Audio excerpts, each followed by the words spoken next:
He wonders if he's just imagining things. He can't believe his eyes. A door is floating right in the air, with nothing holding it up and nothing behind it. He asks himself if this is some kind of magic trick. He has no idea what's going on. But then, he pauses. He notices a dark path leading somewhere behind the door. It's pitch black, and as he steps inside, he calls out to see if anyone is there. He wonders what this place could be. Suddenly, he sees a terrifying creature and quickly apologizes, wishing it a good night before running away. That world was way too scary, and he can only hope the monster won't follow him back. As soon as he returns, the door vanishes, leaving him completely stunned. A mysterious voice congratulates him for unlocking the power to connect worlds. The voice says it has finally found him. Startled, he asks who is speaking, but the voice tells him not to panic. It explains that it is trapped in another world and is using telepathy to reach him. It tells him to listen closely because the signal is weak and he must follow its instructions if he wants to survive. First, the voice tells him to open his bag and look for a creepy statue inside there. A creepy statue? He finds the eerie object and the voice confirms that it is the cursed statue of an evil demon king. Someone placed it near him on purpose to curse him to death and steal his soul. But somehow, he survived. Then, strange memories begin flooding his mind. He realizes he is not the original owner of this body. This body once belonged to a middle school boy named Chen Ye. His soul had been destroyed by the statue's curse. At the exact same time, the protagonist had died from overworking himself. His soul drifted away from the blue planet, crossed dimensions, and perfectly took over Chen Ye's body. The voice is pleased and explains that since the curse failed to kill him, the statue is now fading away. From this moment on, the mysterious door belongs to him, and it will appear at his command. As for the power to connect worlds, the voice explains that because he acted politely, the last time he went through the door, he has been recognized as a gentleman. A gentleman, a system title appears, damaged white title, gentleman. While equipped, it slightly improves how others see him whenever he acts politely. He wonders if this title works like a passive skill. The voice warns that its power is running out, and whoever cursed him will definitely come back once they realize he is still alive. They might even be nearby right now. He quickly asks who the voice is and why it is helping him. The voice answers that it needs him. It reveals that the world he entered is called the Nightmare World, and that this world is also its prison. The voice tells him to grow stronger, reach the depths of the Nightmare World, and free it. In return, it promises to reward him generously. But until then, he absolutely must not die, no matter what. Then the voice disappears. Now alone, he realizes he has just crossed into another world, and someone already wants him dead. He searches through Chen Ye's memories, but the boy doesn't seem to have any enemies. He wonders who would want to kill him. For now, he decides to equip the title, because he has no way to protect himself. His only option is to enter the door again and look for a better title. But he remembers that the skeleton monster is probably still waiting inside. To stay safe, he plans to remain close to the door so he can escape at any moment. The skeleton looks far too strong for him to fight. Since beating it is impossible, he considers talking to it instead. After all, communication is the foundation of humanity, and skeletons used to be human too. Maybe he can even turn the monster into a new helper. So, he takes the first step and politely greets it, saying that he is Chen Ye. His gentleman title activates. He apologizes for interrupting the skeleton's meal earlier, and notices that the gentleman title seems to be working. Then he nervously says he wants to become friends. He insists that he just really means no harm, and only wants to talk. But the skeleton suddenly attacks, forcing him to dodge at the last second. That was way too close. If the door is destroyed, he will lose his only escape, and he quickly realizes that this weak gray title is not helping him at all. A system message appears, telling him that he can only claim one title per day, and has already used his chance. He is forced to wait until tomorrow. He thinks about collecting more titles later. But if the skeleton keeps guarding the door, he may not even survive long enough to get a better one. Since he has no idea when the door will appear again, he decides he has to solve the problem immediately. He chooses to rely on everything he learned in his past life. More specifically, he decides to rely on his experience as a top-tier salesman. He returns through the door, apologizes for bothering the skeleton again, and prepares to make the biggest sales pitch of his life. He asks the skeleton to watch carefully and begs for just a moment of its time. He politely calls out to the creature, then he explains that eating him would be pointless because he can freely move back and forth between the two worlds. He insists that he only came to talk. He asks if the skeleton happens to have a little free time to hear a great offer. When it starts walking away, he calls after it and tells it not to leave yet. He points out that the skeleton was injured while eating the other monster. Its left arm is slowly regenerating from the broken area. Then he notices that its skull, ribs, and collarbone are also damaged and healing. He presents compressed bone repair pills, comparing them to calcium capsules. They are specially made to repair bones, which makes them far more useful than eating him. If they become friends, he can keep buying more for the skeleton. He even throws in a cheesy line about how easy it is to find casual friends, but how rare true friends are. To make the deal sound even better, he says this small purchase is no problem at all. After finishing his pitch, he confidently asks for the skeleton's answer, even though he knows the whole direct sale is completely absurd. Suddenly, a massive status window appears. It identifies the skeleton as the king of the underworld, the poisonous disciple, lord of the abyss, Mithrandeguli. The huge stats leave Chen Ye completely stunned, but then he notices the smaller details at the bottom. This terrifying being is apparently the defeated ruler of death and only a battlefield manager for the skeleton army. In other words, despite the grand title, it seems to be a minor official now. Then, an equivalent exchange contract appears. The skeleton recalls that 17,000 years ago, humanity's culture, art, and technology allowed the Holy Bridge to be crossed 12 times, drawing even the attention of the gods since Chen Ye has offered to help it recover and return to its former seat. The skeleton explains that a contract with a mortal carries great value. The contract states that it is fair, and either side can cancel it at any time if unsatisfied. To make the contract valid, Chen Ye only needs to sign his name at the bottom. Eager to secure the deal, he agrees. The system recognizes him as Chen Ye, the human bearing the curse, the collapsing soul, the one who walks through the door between nightmares and reality, and the sole controller of both worlds. Chen Ye is honestly impressed with himself. The contract is officially complete. With that settled, he returns home. His parents remind him that he has just left the hospital, so he needs to tell them immediately if anything feels wrong. They urge him to rest at home for a few days and not worry about anything else. They also give him energy medicine for his body and the calcium capsules he asked for. Chen Ye thanks his parents, but they tell him there is no need. As long as he is safe, that is all that matters. In his past life, he was an orphan, so being cared for by parents feels strangely wonderful to him. Then 2 officers from the Dongcheng District Police Station arrive. They explain that they are handling Chen Ye's case, but incidents like this are unpredictable, and when they happen, people can only accept their fate. The original victim was apparently already dealt with by a monster-like curse. In other words, if something similar happens again, they may have no choice but to leave everything to fate.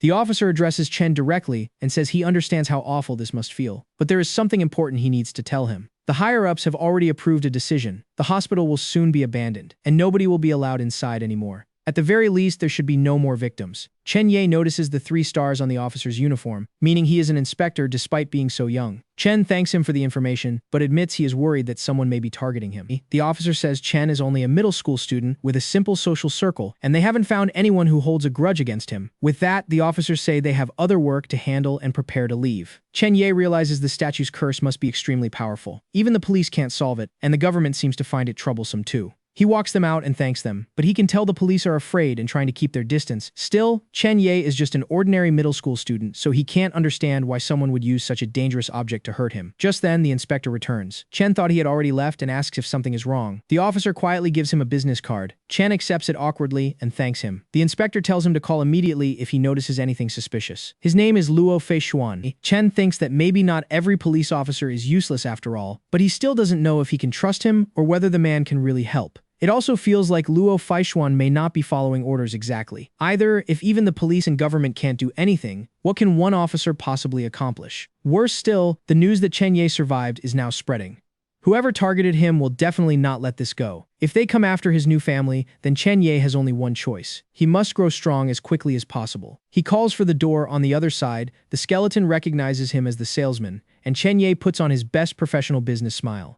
Under the pressure, his confident face almost collapses. Still, he presents the calcium capsules the skeleton wanted. The skeleton reacts silently. Chen realizes it may want the energy medicine too. In the end, the skeleton wants every bit of medicine he brought. As the resource manager of the battlefield, the giant skeleton chooses one item from the enemy's treasury to exchange for Chen Ye's medicine, an ancient object taken from an enemy soldier. It is a nightmare crystal, an ancient black tier item created by the High Elves, who were once enemies of the giant skeleton. This crystal can directly transfer knowledge, skills, techniques, or intelligence to its user. In the Nightmare realm, war is the center of everything, and every civilization uses its knowledge for the same purpose, increasing combat power. A crystal that grants knowledge and skills sounds extremely useful, so Chen Ye agrees to the trade. Immediately, he learns Moon-Gazing Stride. This physical skill was mainly used by immortal giant elf soldiers. The elves created it during their long war against the immortal giants.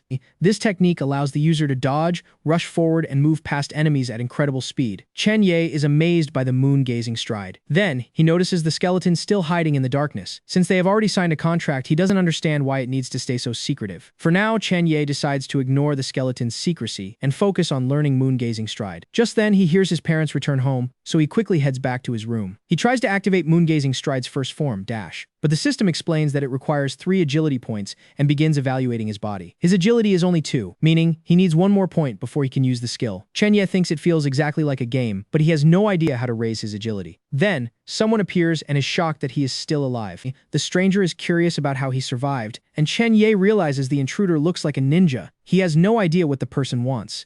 The attacker immediately tests him, forcing Chen Ye to show what he can do. Somehow, Chen Ye keeps dodging the attacks, and the assassin even admits the kid is good at avoiding him. Chen Ye barely escapes another strike and realizes this must be an assassin. Worse, they have shown up much sooner than expected. Trying anything he can, Chen Ye politely greets the man and asks what he wants. His gentleman title activates, but the assassin simply tells him to die. The title doesn't work at all. At that moment, the crystal's knowledge explains the ranking system of the Nightmare Realm. Skills, techniques, titles, and equipment rise from damaged gray to normal white. Excellent green, outstanding blue, and 1 in a million purple, with stronger ranks giving stronger effects. His gentleman title is only damaged gray, which explains why it is so unreliable. Unfortunately, he still can't use Moon-Gazing Stride. The assassin calls him a pesky fly and asks if he plans to keep running around like a child. But no matter how well Chen Ye dodges, he can't dodge bullets. Chen Ye realizes he is in serious trouble. The Nightmare Realm gives him another tip. Titles can be converted into stats, and the higher the title's rank, the more stat points they provide. Chen Ye is annoyed that he only learns this now, but immediately chooses to convert the title. The conversion succeeds, giving him 1 stat point. He puts it into agility, raising his agility from 2 to 3. Now Moon-Gazing Stride first form, Dash, is ready to use. Chen Ye is thrilled. He activates Moon-Gazing Stride and uses Dash. The assassin warns him not to run, but Chen Ye notices a hidden path. With that, he says goodbye to the man and escapes.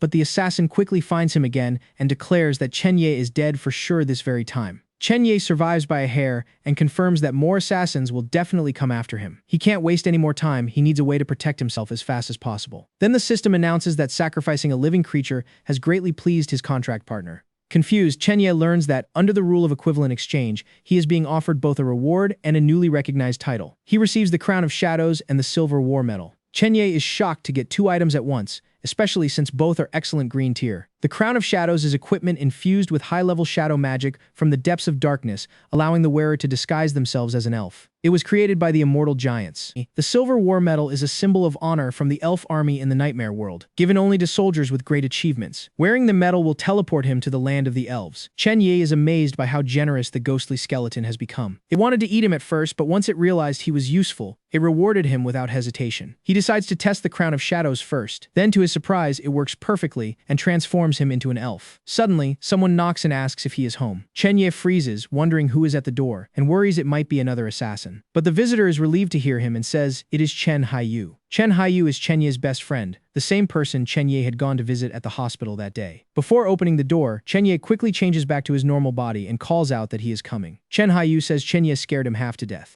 He quickly apologizes and blames himself for dragging Chen Ye into the mess. But Chen Ye reassures him that it wasn't his fault. He was simply unlucky, and he is fine now. Just then, Chen Ye's mother recognizes Haiyu and asks if he came to visit Xiao Ye. Haiyu politely confirms it. Chen Ye notices his mother has returned alone and asks where his father went. She explains that his father went to see his grandfather, hoping to ask for help getting high-level medicine for him. That kind of help will definitely take a lot of effort. Haiyu says that with Chen Ye's family caring for him so much, he should recover in time for the high school entrance exams. The high school entrance exams suddenly remind Chen Ye that the original owner of this body was a middle school student preparing for one of the most important exams of his life. Because of the curse, he already missed the first exam while he was hospitalized. With Chen Ye's grades, he could have entered almost any top high school, so the situation is truly unfortunate. Still, Haiyu tells him not to blame himself. Chen Ye realizes the exams in this world are completely different from what he knows. They don't only test academics, they also measure physical strength and agility. Now he understands why Moon-Gazing Stride needs agility points, but since he is being hunted, going to school feels like walking straight into a trap. It would bring danger right to him. For a moment, he thinks he should give up on the exams completely. Wouldn't that be safer? His mother gently says that if he doesn't want to take the exams, that is fine too. More than anything, she just wants him to be safe. That is all. Her love hits him hard to her. Chen Ye is her precious son, and if he said he was giving up, she would support him without hesitation. Still, he decides to go to school tomorrow and prepare his books. He can't ignore the memories flowing in from Chen Ye's original life. His grandfather and the rest of the family seem powerful and well-connected. Even so, his parents have a terrible relationship with them and never ask for help. They built their life through hard work, and although they aren't rich, they manage, but high-grade medicine is far beyond what they can afford, meaning they may have to kneel and beg. The thought hurts him. He pushes through the frustration. After taking a breath, he starts dealing with this world's strange physical training and unusual school curriculum. At least there are many people around, so no assassin would dare attack him here. If he can enter a good high school, he may be able to meet much stronger teachers. Then someone asks if something is wrong. Chen Ye had assumed she came back to prepare for the exams.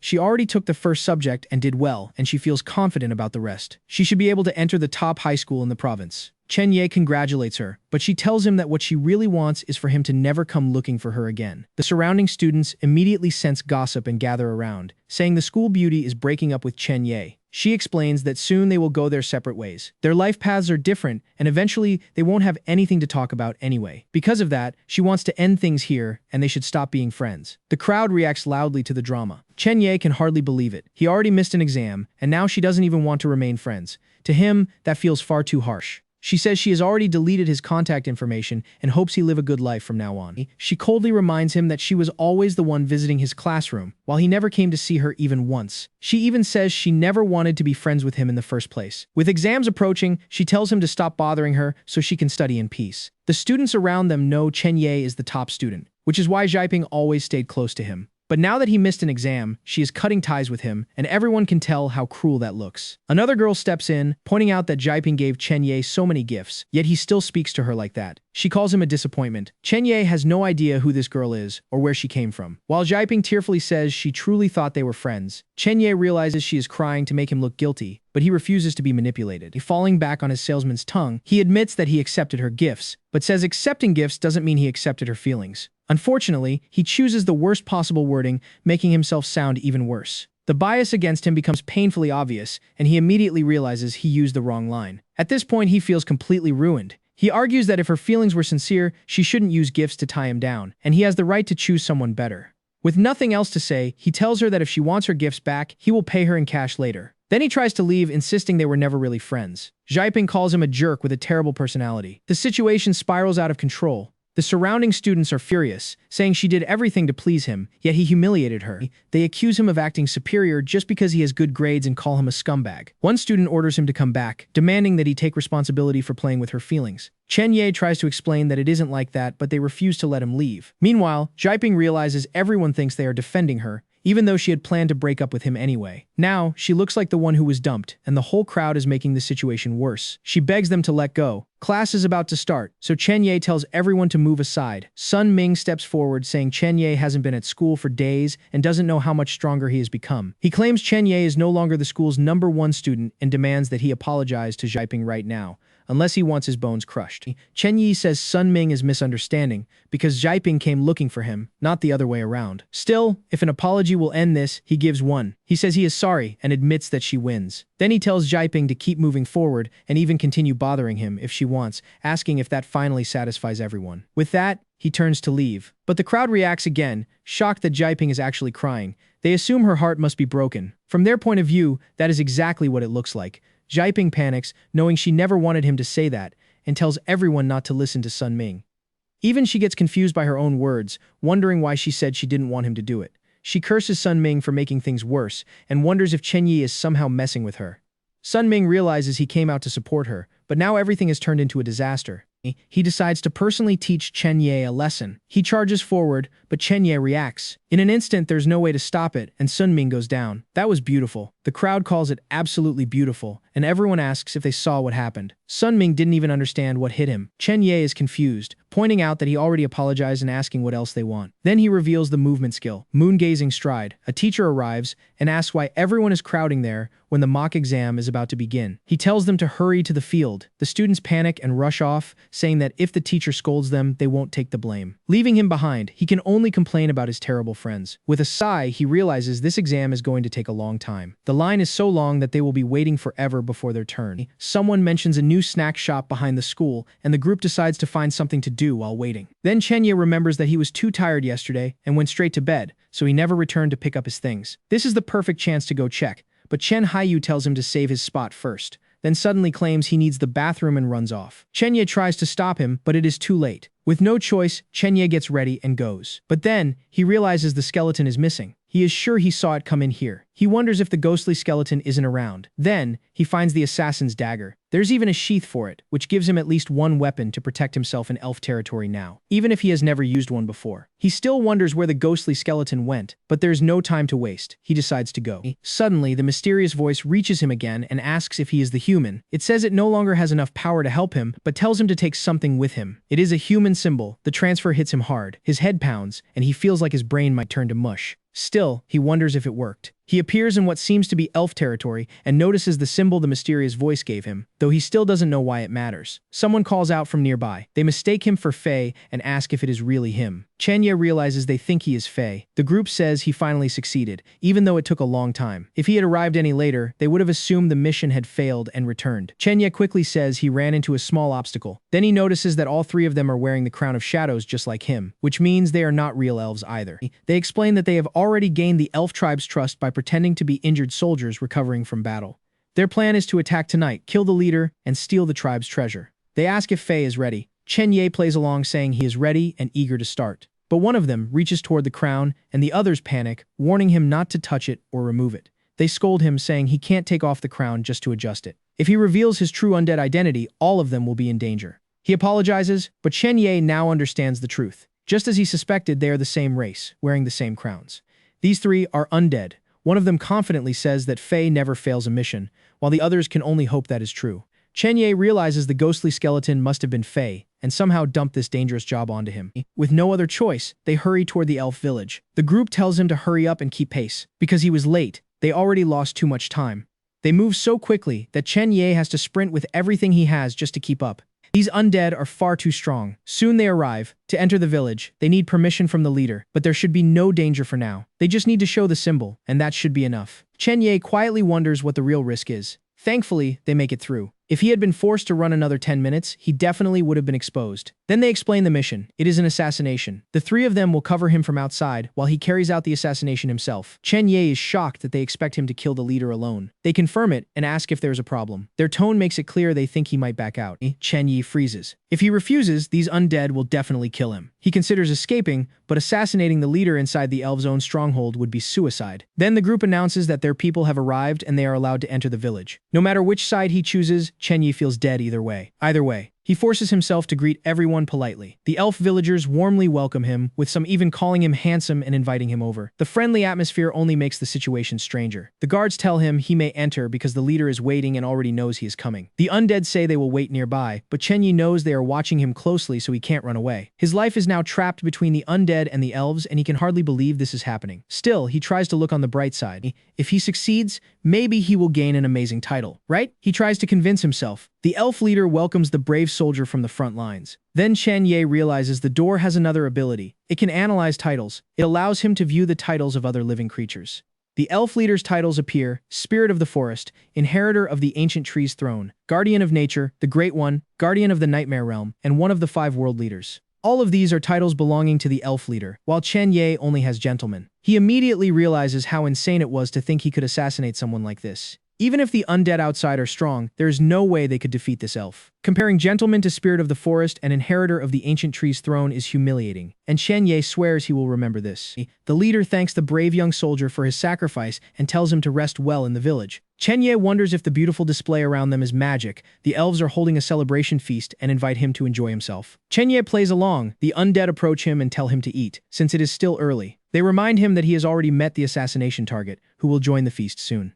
When the leader stops paying attention, Chenya is supposed to use that chance to kill him while they provide cover. But Chenya understands the truth. These undead are only pretending to support him because they think he might run during the chaos. If he lets things continue like this, he is simply waiting to die. He needs a plan. When an elf girl politely asks if he would dance with her, Chenya hesitates. She says dancing with a hero from the front lines would be a true honor. He agrees, though he admits he isn't very good at dancing. She tells him that is fine and offers to lead. He awkwardly follows her movements. Step by step, he tries to copy her. For a moment, he regrets that he may have to die. If this dangerous situation weren't happening, dancing with this angel-like girl would actually be wonderful. But he can't forget the danger. He must find another way out. The girl notices his silence and asks if his brothers are the same way, or if the cruelty of the front lines has left him wounded. Chenya quickly denies it and says he was only worried that his poor dancing was ruining the mood for her, then asks for her name. She introduces herself as Lonnie. Chenya decides to show her a magic trick to make up for his awkward dancing. Lonnie is excited and asks him to show her. She even says his dancing wasn't that bad and gives him her bracelet as thanks for the performance, though she warns that if the trick disappoints her, she will ask for it back. Chenya accepts. Then he calls everyone's attention and announces that he will perform a magic trick none of them have ever seen before, a live transformation trick where he changes himself into a human. The elves are amazed and urge him to do it. Some say they have never seen magic that turns someone into a human before. The crowd grows interested and cheers him on. Meanwhile, the undead wonder what Faye is planning. What is this trick? Chen Ye announces that he will dedicate it to the beautiful Lani. The elves gasp as they look at his eyes, eyebrows, and nose. He really has transformed into a human, and not just any human,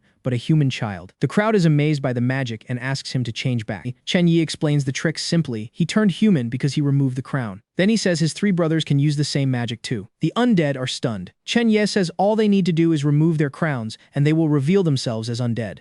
An undead, the word spreads through the crowd and panic erupts. A red alert sounds across the area. The undead don't understand what is happening. Chen Ye tells the elves to wait until his three brothers finish transforming, and then he will show them everything. Just then, the door appears. The undead shout for him to stop and turn back into an elf first, but Chen Ye says goodbye to Lani and escapes. The elves are confused by his sudden disappearance, but they decide to deal with the three undead first. They warn each other to be careful because the intruders may have other tricks. The elves prepare themselves. Then they charge. They accuse the undead of infiltrating the village center and even controlling their plants, calling them absolutely despicable. The undead try to explain that it is a misunderstanding and insist they are friends.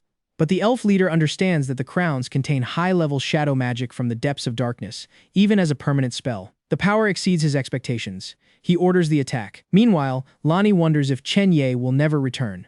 The moment Chen Ye escapes, he realizes the door changes its shape based on the local culture. The situation was far too dangerous, and he decides to remember this as an important lesson for future journeys. He barely made it out alive. Then he sees something that makes him furious. The skeleton is calmly eating as if nothing happened.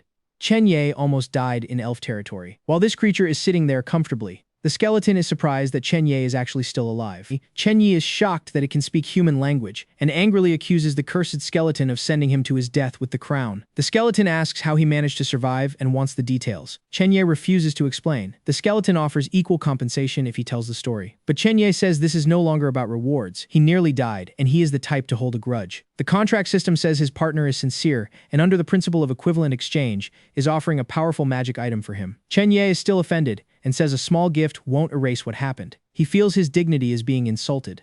The skeleton explains that it gave him the crown of shadows because he is human. Elves and humans are allies, so Chen Ye at least had a chance to survive there. If the skeleton had gone itself, death would have been certain. It expresses regret. The system announces that the other party has offered something that exceeds the principle of equivalent exchange and will give Chen Ye one nightmare crystal. This nightmare crystal contains 3 ultimate tier talents. These talents can be used without consuming energy. The crystal is the core of survival for the undead army and is incredibly precious. The skeleton explains that the only reason it is still alive after suffering heavy injuries is because its enemies want this crystal. They want to inherit the talents inside, so they haven't killed it yet. Even so, it is giving this opportunity to Chen Ye, and those enemies would never expect it to hand the crystal to someone else. Chen Ye is impressed. Since the skeleton is being so sincere, he decides he isn't unreasonable and accepts the gift. He forgives it this once, but warns the ghostly skeleton not to let there be a second time.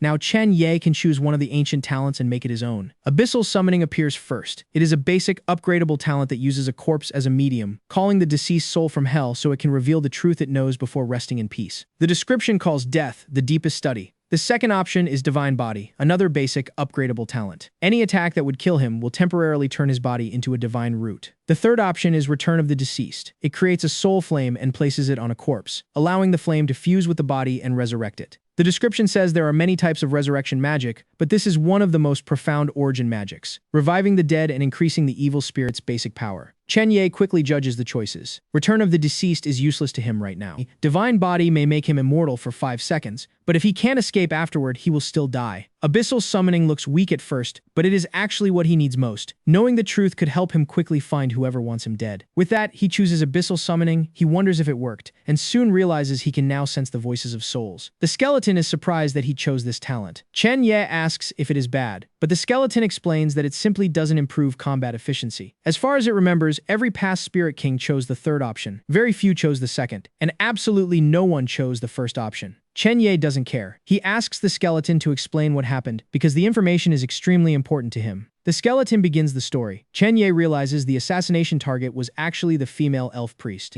The skeleton explains that the person he mentioned is the strongest high priest of the elf race. That explains the absurdly powerful titles like Spirit of the Forest and Inheritor of the Ancient Tree's Throne. The skeleton says this was its only chance, then starts to leave. Chen Ye asks where it is going. For now, he decides to let it go and focus on his own gains first. Everyone has their own story. This time, after opening the door, he has gained a new title called One of Us. One of Us is an excellent green tier title. Its effect lets him say one of us to a target, making that target see him as one of their own for 10 seconds. After those 10 seconds, the target forgets everything that happened during that time. The restriction is that it can only be used once a day, and if the target's stats are equal to or higher than his, the title may be resisted. Still, for an excellent green tier title, it is extremely useful. He also receives Gift from Nature. It turns out Lonnie's bracelet is actually a green tier item. The accessory is excellent green tier and rare. When worn, it slowly increases his spiritual energy. Chen Ye is satisfied. Now he has a dagger, a green tier title, a green tier bracelet, and even a handgun. The rewards from this trip are incredible, but he needs to hide them carefully and cannot let anyone see them. Later, during the physical exam, Chen Haiyu is called up next. The test begins. Chen Ye encourages Haiyu to do his best and not hold back, while the crowd cheers him on. Haiyu thanks him and confidently says this will be easy. He tells Chen Ye to count on him, only to get hit right in the head almost immediately. His classmates call him stupid and say he deserved it for acting so cocky. Chen Haiyu scores 71 points, and the teacher says he should be glad this isn't the official exam. Then Chen Ye is called next. He steps forward. The test starts. He moves. Then he keeps moving. The water guns fire again and again. To him, the test is simple. As long as he has enough agility, dodging these water guns is easy.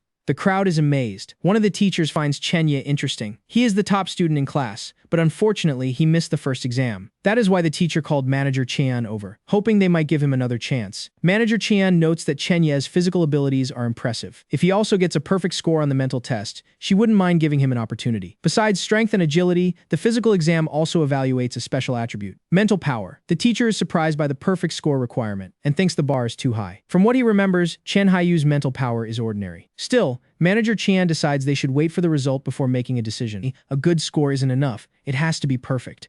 The teacher sighs and agrees. All right, Chen Ye finishes with a perfect score in the agility test, shocking everyone. Chen Haiyu congratulates him and says it is amazing, while the teacher laments again that it is a pity he missed the first exam. Chen Ye thanks the teacher and says he still hasn't given up on the high school entrance exam. Lunch break begins, and the students are told to handle their own business before the afternoon tests. Everyone praises Brother Haiyu for scoring perfectly so easily. They decide to go eat stir-fry, but Chen Ye tells Haiyu to wash his face first while he returns to the classroom to read. Haiyu agrees to hurry over afterward. Back in the classroom, Chen Ye looks at the materials and feels overwhelmed. Math, physics, and chemistry are understandable because they resemble knowledge from his original world. But linguistics and genetics are completely different. Historical figures, events, and literature in this world all differ from what he remembers. The two sets of memories clash in his head until he feels dizzy. Then someone calls out. Chen Ye realizes he has already warned them before. But Sun Ming says their business is not finished. Chen Ye asks if Zhao Yibing sent them. Sun Ming dismisses that and says he doesn't care about Zhao Yibing. During Chen Ye's absence, his strength rose by 2 levels, and now he wants to compare his power against Chen Ye's agility. He wants to settle who is truly the #1 student in their grade. Chen Ye asks why he is doing this,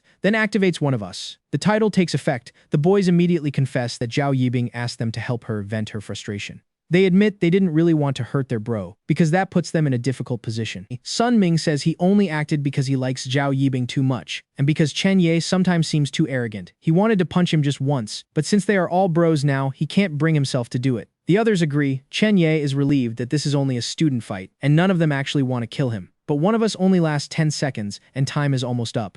This is nothing like the elf territory. Then the system opens the strength status. A tip explains that, in addition to the 3 ability points he gained, Chen Ye can also transfer 1 point previously assigned to agility into strength. He is surprised that used points can be recalled, meaning he can instantly switch from an agile assassin into a strong fighter. He decides to do it and puts all 4 status points into strength. His status increases successfully, raising strength from 1.2 to 5.2. Sun Ming tells him not to run away like last time and demands they settle this with brute force right here. Chen Ye accepts and wonders how many ribs Sun Ming can break. Sun Ming attacks. The clash happens instantly. Then pain hits. Sun Ming's hand is injured. The fight is over. An adult without special training usually has only 1 point each in agility and strength. Unit. Sun Ming attacks again, but raw power is a basic attribute, not simple physical strength, and in this case, Chen Ye takes Sun Ming's punch directly without injury and even breaks free from the grapple. The attribute represents the strength of the entire body: arms, legs, bones, muscles, organs, meridians, explosive power, cell degradation, and overall life force.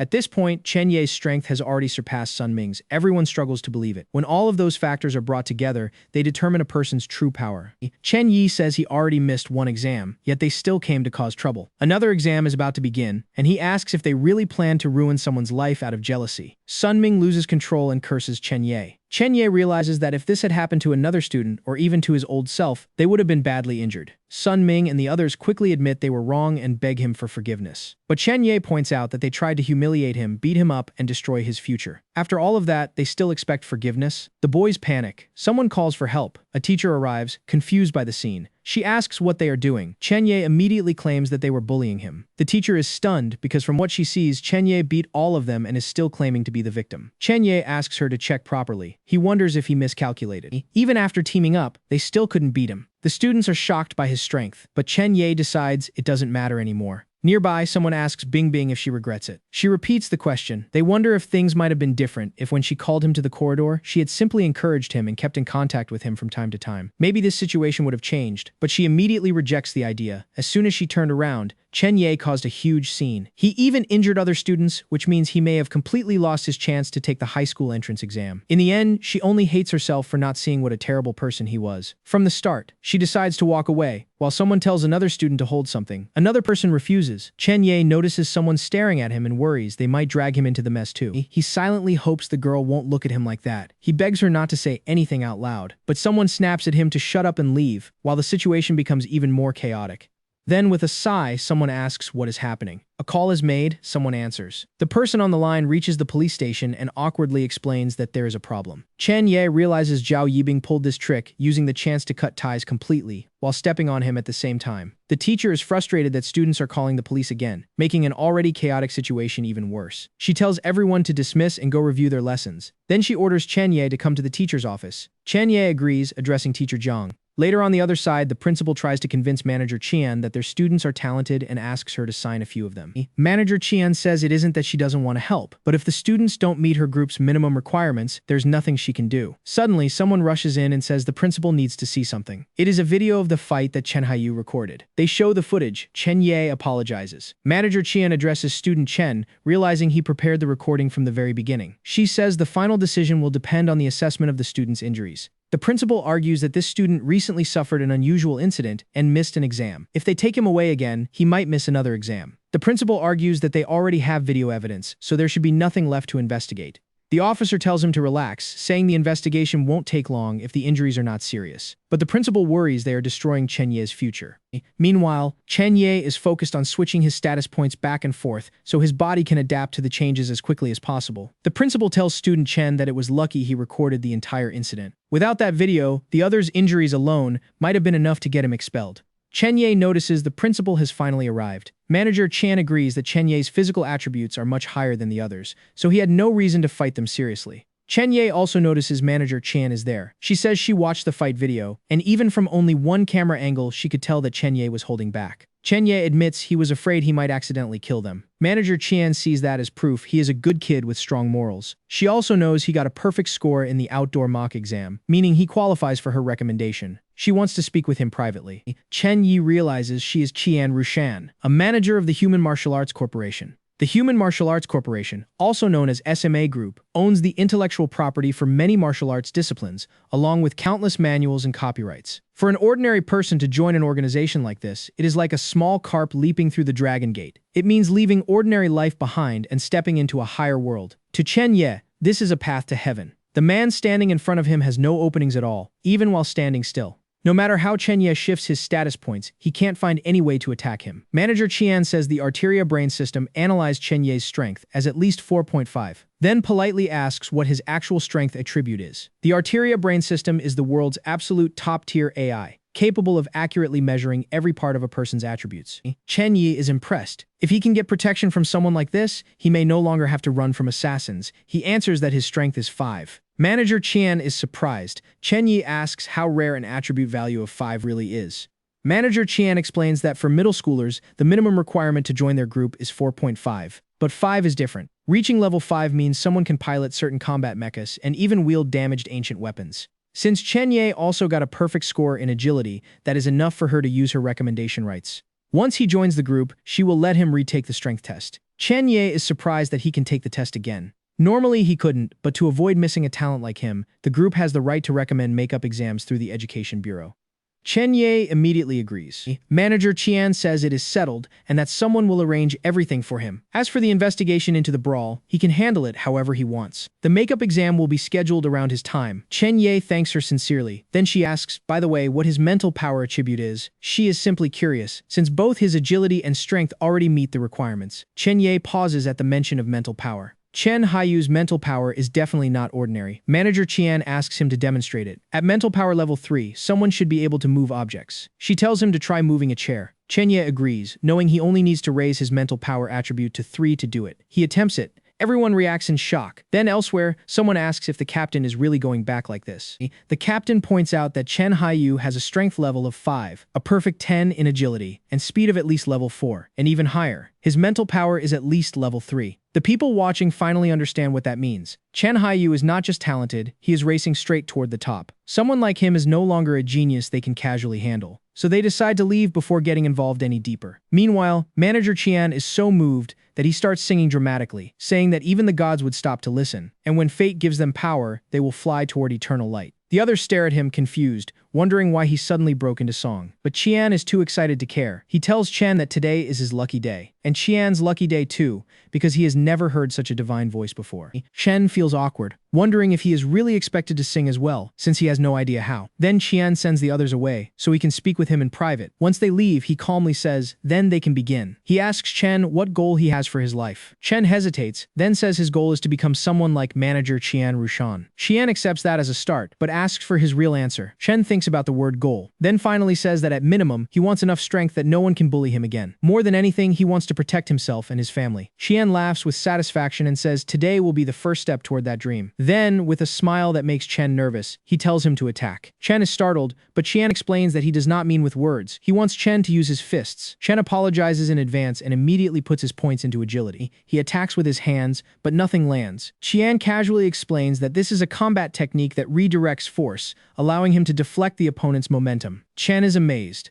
When Qian asks whether he wants to learn it, Chen answers without hesitation that of course he does. Qian tells him to watch carefully, then reveals there's more. He demonstrates another technique, a secret martial art from their organization. This one can block bullets and most long-range attacks, to the point where even a sniper cannot pierce it. Qian says that in martial arts there is no such thing as an unbreakable defense, only attacks too fast to stop. Chen blurts out that it is a good quote, and Qian asks where he learned it. Chen awkwardly claims he made it up, which only convinces Qian even more that he is a true genius. He formally invites Chen to join the Hidden Dragon Project. When Chen repeats the name in confusion, Qian confirms it. He explains that it is a project run by the organization to cultivate hidden geniuses so that they can rise properly. But before Chen can join, he must pass a serious exam. Qian is not talking about an ordinary entrance exam, but the special exam created by the 3 major martial academies. Ordinary people almost never get the chance to take it because those opportunities are controlled by children from noble families. Qian explains that these are families with ancient knowledge, ancient weapons, and bloodlines inherited from past divine beings. They possess more martial heritage than even the organization, along with land, people, and enormous wealth. Those noble families stand at the top of society, separated from ordinary people by a gap that feels almost impossible to cross. Chen realizes this might mean Chen Haiyu's grandfather was one of those people. Chen says the Hidden Dragon Project exists to find talents like Chen, people hidden among ordinary families. The organization will help him enter the top research academies, and even if he fails, they will still guarantee him a place in a top high school. If he is accepted into one of the 3 academies, they will support him fully, give him resources, and guide his future based on his talents. When he reaches his peak, he will return to work for the organization, with excellent compensation. Chen tells him to think carefully about it. Chen thinks about how ordinary people like his family are helpless when anomalies appear. Even the police did not dare to help them. His parents had to borrow money from everywhere just to buy 1 bottle of medicine. Compared to noble families, even his grandfather's background means almost nothing. Chen finally understands why the teachers at school always say humanity survives by relying on the strong. This is simply how their civilization works. Qian tells him to think carefully, but also admits that from the start, he suspected Chen had some kind of background. Since Chen is still a minor, his guardian must come and sign the contract. He asks if Chen can do that. Chen says his parents should be at home, and Qian immediately tells him to hurry, because if another organization reaches them first, everything could be ruined. He says he will be right back once it is handled. Then, before Chen can even react, Qian vanishes. Chen stares in shock, barely able to process what just happened. The man disappeared in the blink of an eye. His strength is on a completely different level. Back at school, the others immediately ask how their little student Chen is doing now. Chen says he thinks he just got signed, and that manager Qian is already on his way to speak with his parents about the contract. The school staff are thrilled, realizing their school might become the biggest headline in the city. Chen can only stand there awkwardly, feeling like everything around him has suddenly become unfamiliar. Then his phone rings. Hello? It is Luo Feishuan from the police station. He tells Chen that he found information related to his case and wants him to come over immediately. Chen is caught off guard. Huh? Later, Chen arrives at the station and Officer Luo tells him to sit down. Chen obeys nervously as Luo places something in front of him and says to look at this. Chen does not know why, but the moment he entered the police station, he felt strangely uncomfortable.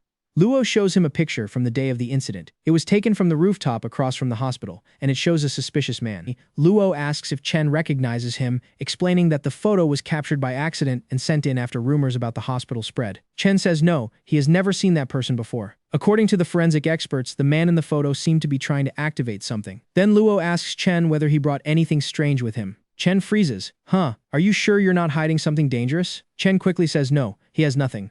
Luo finds that strange and asks whether Chen has ever experienced shortness of breath, loss of control, or even fainting. Chen says no, but Officer Luo's words make him uneasy. Luo clearly seems to know something. On top of that, ever since Chen entered this office, he has felt like something is hiding and waiting for a chance to move. Then Chen suddenly says, wait a minute. He remembers that his bag was open even though he clearly zipped it before leaving school. Luo immediately asks whether he checked inside the bag. Chen says he has not and thinks he should check it right away. But just now, Luo's hand movement looked like he was preparing to do something. Chen decides he must put every point into agility because no matter what happens, he needs to be ready to run. Still, he wonders if he can really escape from someone like Luo. And then something suddenly drops dead. Under the desk, Chen is terrified. He almost opened the door, but this might also be his chance to slip away. He tells Officer Luo that he will step outside while Luo answers the call, but Luo immediately orders him not to move. Then he answers, "Hello, Luo Feishuan speaking." A voice on the other end tells him it is time to die. What is happening? Chen sees a Naga appear and quickly realizes the target is Officer Luo. Could this be the technique manager Qian mentioned? Chen is shocked that someone would dare attack right in front of a police station. Seriously? Suddenly alarms begin blaring. Intruder detected. Intruder detected. Chen looks around in confusion. Huh, what is this? The warning announces that an intruder has entered the police station and orders all non-combat personnel to find a safe place and hide. But the surroundings have changed into an ocean. Chen cannot understand it. I should be in the city, right? Then he recognizes the attacker as the same man from the photo. The enemy declares that Luo Feishuan killed many of their members and that he came for revenge. Chen realizes this entire situation might be that man's doing. Luo tells his boss over the phone that he is busy and will explain later. Boss? The attacker says Luo's life will be the only explanation they need. Chen panics. He has no idea what is happening anymore. The office suddenly feels haunted, and he shouts for whoever is hiding to come out right now. Because of his mental ability, a skill called Whispers of the Dark activates. The skill says that his question has forced any spirit attached to a body in this place to return and answer him. Chen is stunned. Huh, what? Whispers of the Dark, a spirit attached to a body. Does that mean there's a corpse somewhere inside Officer Luo's office? Then a voice thanks him by name. Chen Haiyu freezes. Huh. He asks, who is there? The voice says it never expected to return to its own body, especially not to use a rotting corpse just to answer Chen's question. The sound is coming from the filing cabinet, and Chen realizes the voice feels strangely familiar. Wait, it cannot be, that's impossible. The voice says the hunter became the hunted, and the whole thing was staged to look like him. How pathetic. Chen asks if it is really Officer Luo.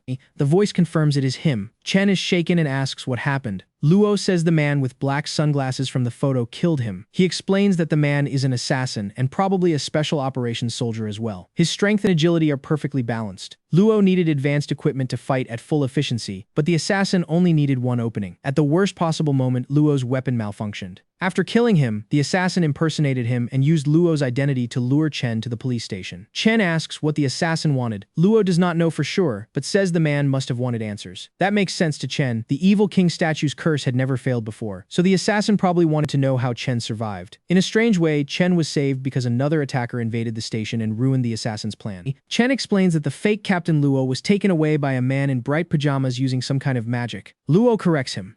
Magic. The station was turned into an ocean, but now it has returned to normal. However, the fake Luo and the attacker have not come back. The assassin thought he was the hunter, only to run into something even worse. Luo says that was not magic, it was an anomaly. Chen repeats the word in confusion. An anomaly is what they call it when another world suddenly connects to theirs, enclosing an area, infiltrating it, devouring it, or even kidnapping people. In more severe cases, those events are called catastrophes. Chen asks what a catastrophe is, and Luo says it is when powerful monsters from another world suddenly appear in their world. They can cause destruction on a massive scale. Luo asks if Chen has heard of Jiangnan City. Chen says yes, he heard a huge earthquake destroyed the entire city. Luo tells him that was only the public cover story. In truth, it was a catastrophe. More than 13 million people were in that city, and not one survived. Chen is horrified, but Luo says there's no time to talk. Chen must move. Now this anomaly is small-scale and time-limited, which means the assassin could return at any moment. Chen realizes he is still in danger. Luo tells him to go to the armory on the 3rd floor. Outside it, there is a silver metal panel that needs a code. He tells Chen to grab a pen and paper and write it down. SATEGY57XC9Q6175KR 81MT3DPW 76APSESK99VS. Chen thinks the code is ridiculously long. Luo says there is a special pen outside the armory, and Chen must use it to write the code on the wall. Once he reports the truth, he will receive protection. Time is running out, and this is the only way to stay safe. He tells Chen to go. Chen takes a breath.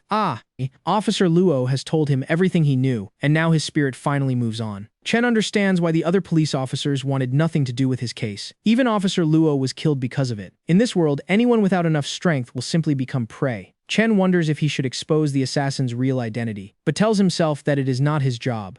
Chen quickly realizes that exposing the assassin right now would be useless. The fake officer might still be somewhere inside the police station, and with his strength, killing Chen would be easy. The only thing Chen can do is follow Officer Luo's instructions and reach safety on the 3rd floor. He is not even sure whether he has the power to avenge Officer Luo. With his current strength, it is far too difficult, but he silently swears that one day, no matter what it takes, he will get revenge for him. He promises that Luo will be able to rest in peace. Just then, someone outside calls for student Chen Haiyu. An anomaly has happened, and everyone must gather downstairs for inspection. Chen Haiyu is ordered to come out quickly. There has been an attack, and everyone must go to the central cybernetic system for inspection immediately. Captain Huang tells the others to go down first, saying he will speak with Officer Luo and Chen Haiyu for a moment. Then he turns to Chen and says he knows Chen is scared, but as long as Officer Luo is still under that curse, Chen will be safe. Besides, they are police officers, and they will take good care of him. Chen clicks his tongue. The fake has already left. But how long ago did he leave? Then the captain shouts for Chen Haiyu. Hey, wait, hold on. You have nothing to do with this incident, so they issue a citywide alert and order Chen arrested on site. The officers immediately accept the command. The central cybernetic system finishes scanning and orders everyone to gather in the plaza in front of the building for inspection. Chen wonders if the fake has already gone in. He can hardly believe it, but he suspects the assassins and their accomplices are working together. He could hide in the nightmare world until things calm down, but if he does that, he will lose his chance to make those assassins pay. He has to reach the 3rd floor and report the truth. Someone shouts after him. Chen barely avoids them. Finally, he finds the device. He needs to write the code on the wall as fast as possible. Someone nearby says they can hear movement upstairs. Then an officer spots him and asks why Chen Haiyu is up there. Chen panics. He makes up an excuse, saying final exams are coming soon and his teacher gave him math problems, so he urgently needs to solve this one. Inside, he curses the code for being so long. The fake officer realizes that Chen has found the emergency activation device connected directly to the world government agency. He cannot understand how a kid got this code. He wonders who gave it to him, then decides there is no way he will let Chen do whatever he wants. Chen freezes. What? His special ability activates. That kind of power is terrifying. But luckily, the door adapts to its environment. If it had been an ordinary door, Chen would already be dead. The fake officer attacks, shouting for him to die. Die. Take this, huh? It disappeared. The assassin screams that he has to kill Chen. The fake officer lunges again. You brat. The door. Hey. The man curses him, asking why the door is stuck to the floor. At last, Chen finishes writing the code. The system confirms it. This is Kunlun, the alternate AI and high-level intelligence of the world government. It begins assessing the emergency, scans the area, finds Luo Feishuan's remains, confirms that someone is impersonating the captain from the major crimes unit, and dispatches the nearest top-tier experts. Manager Qian Rushan takes command. Because the situation is severe, authorization is given to neutralize the target. Chen is shocked that Manager Qian is coming. The system announces that the imposter will be eliminated in 30 seconds and begins counting down from 29. Chen realizes reinforcements are coming, but the assassin laughs, saying they will not catch him so easily. 30 seconds is more than enough for him to kill Chen and escape. He attacks, but Chen fights to stall him. The countdown reaches 27 and Chen refuses to let him escape. Chen exhales. Bye, 25, 25. In the martial arts world, there is no unbreakable defense. There are only attacks too fast to intercept. Manager Qian appears and laughs, admitting the assassin was foolish to believe he would really wait for the full 30 seconds. He asks how he looked, and Chen says he looked incredibly cool while thanking him for the rescue. Manager Qian has arrived. Later, as Manager Qian says he can probably handle the other problems. But Chen needs to be honest about the code. Chen explains that Officer Luo Feishuan was the one who gave it to him earlier. Luo told him he was being hunted and ordered him to use the code if anything happened. Qian understands. It seems Luo already knew both the Silent Church and an assassin were after him. Chen asks about the Silent Church, and Qian explains that it is the organization behind the anomaly from earlier. They are a group of lunatics, and Luo must have clashed with them while investigating a case. Officer Luo's death is a real loss. Chen agrees. He did not know Luo for long, but he could still feel the man's sense of justice. And maybe that very justice is what got him killed.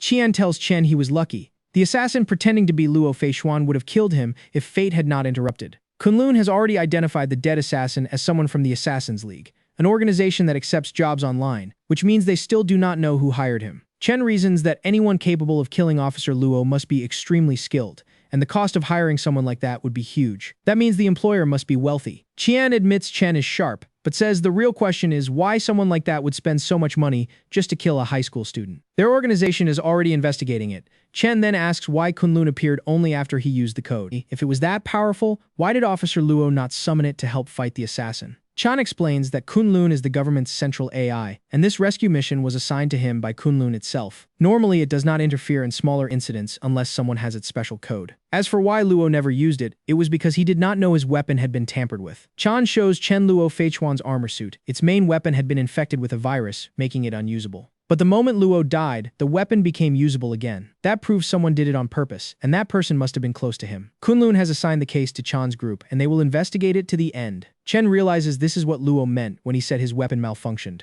Luo was strong and honorable. Even in his final moments, he urged Chen toward the truth, and even after death, he helped him survive. But when Luo was hunted down, he died without ever being able to use his own weapon. Chen Haiyu is now part of their group. Qian says that today he will teach Chen his first lesson. He tells him to remember that no matter what happens, he must always be wary of people with evil intentions. They are far more terrifying than monsters. Qian says he can promise him that much. Chen answers seriously that he will remember it. Qian tells him to come along, because he needs to meet Chen's parents. Chen asks about the two people still trapped inside the anomaly. Qian says a team of experts will handle the entire area, and it will be sealed off soon. They need to leave. Chen wonders why Qian does not stay to finish the situation at the police station, since he is strong enough to deal with those two. Qian tells him not to be naive, because no one knows what might come out of that anomaly. He remembers one man who once came out of an anomaly caused by the church. The man looked completely normal, but in truth, he was only a skin suit. Inside him was something no one had ever seen before. That thing destroyed half a city before they found its weakness. That is why Qian would rather do assassination work than get involved with the church and its anomalies. Anyone would feel the same way. Still, he tells Chen not to worry, because those two might be dealing with something far worse than being stuck on a wall. Then Chen pauses. Wait a minute, his Bluetooth connects. Hello? Qian suddenly says he needs to run a background check on someone. Then his tone changes. What? A hunger for power? He realizes the person may be connected to something much bigger, and mutters that this is very bad. It seems. He wonders who that person really is, because it also seems they have some connection to Officer Luo. Later, at Chen's home, his parents tell manager Qian that there is something Chen Haiyu needs to know before they sign the contract. They want their son to make the decision himself. Qian politely agrees and steps outside for a smoke, telling them to just call him when they are ready. Then Chen's parents finally stop hiding the truth. They tell Haiyu that he actually comes from a famous noble family. His father was originally from a branch of the powerful Chen family of Jinan. The Chen family of Jinan. Chen realizes this is exactly what he suspected. Chen Haiyu's background is not ordinary at all. His father explains that after losing all his strength, he came to the city in despair. That was where he met Chen's mother. Later, Chen's grandfather tried to force him into a political marriage, but he refused and chose her instead. That decision made his grandfather absolutely furious. But now that Chen has shown abilities far beyond normal, if they return to his grandfather and the old man acknowledges their bloodline, Chen will be accepted. He could reclaim his position in the family and gain access to their resources, privileges, and protection. To most people, inheriting a famous noble family is a dream. His parents warn him that if he joins the Human Martial Arts Corporation, he will lose that opportunity forever. The choice is his, and whatever he decides, they will fully support him. Chen looks at his parents and says he has made up his mind. He wants to join the Human Martial Arts Corporation. His parents ask if he is sure, reminding him that if his grandfather accepts him, he could live in wealth and luxury. But Chen refuses to go back. He does not want his parents to beg for his sake. If they were able to survive on their own, then he can do the same. He asks them to trust him. His parents accept his choice, saying this is his life and they respect his decision. His mother is moved, saying their little boy has grown up, and goes to call manager Qian back inside. Chen thinks about how, over the years, they rarely visited his grandfather's house. Every time they did, they were met with coldness, not only from his grandfather, but from the rest of the family as well. The only good memories were from playing with the other children when they were young. They have lived through hardship and loneliness, but now Chen finally understands what real family love feels like. The contract is signed, and manager Qian officially welcomes Chen Haiyu into the Human Martial Arts Corporation. Qian says it is better to leave a heartless family like the Chens behind. Chen Haiyu will soon take the entrance exams for the 3 famous academies. Qian wants Chen to stay at the corporation's facility for now and asks if his parents are okay with that. They agree immediately, because those are the best high schools in the world. His parents tell him not to put too much pressure on himself. As long as he does his best, that is enough. Chen thanks manager Qian, but since he is now part of the team, he hesitates. Meanwhile, someone else is already twisting the story online. A post claims that severe bullying ruined a classmate's future and that the top student suffered a mental breakdown after missing an exam, then tried to take revenge on society by destroying his classmates. The person behind it only cares about gathering views, knowing this will definitely have consequences. To them, it is perfect. Their video is going viral, and everyone is talking about what happened. They are still the perfect victim, exactly as planned. The schemer says Chen Haiyu should not blame them, because this is his destiny. From now on, Chen will not be able to enter any high school, learn martial arts techniques, use weapons or armor, drink magic potions or power elixirs, or inherit anything special. In the end, he will become just like Sun Ming and the other worthless losers. While the schemer rises to a place Chen could never even dream of reaching, the schemer suddenly panics. Their post has been flagged for spreading false information and removed.